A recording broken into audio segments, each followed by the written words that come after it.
Now, Canada. I've been watching what's been going on in Canada very, very closely. We are now in day 25. Yes, it's 25 days ago that the truckers got ready to send their convoy off to Ottawa. And it isn't just there. There's a bridge blocked with America. There are protests in other Canadian cities.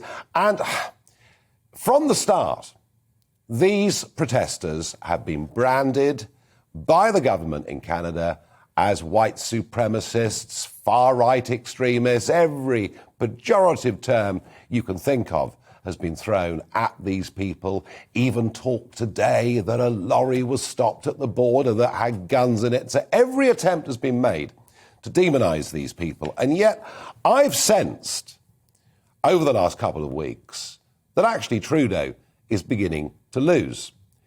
Because actually, from what I can see of it, the truckers, their supporters, have in the main behaved incredibly well. Certainly incredibly well compared to, let's say, Black Lives Matter protests in 2020.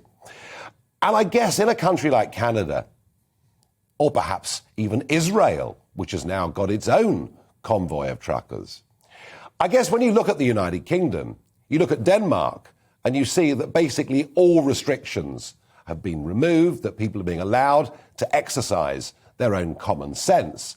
It perhaps, as a protester, makes you even more determined to say, well, it is my own freedom of choice to decide whether to get vaccinated or not. And so what Trudeau has done in the last 24 hours is to invoke the Emergency Act.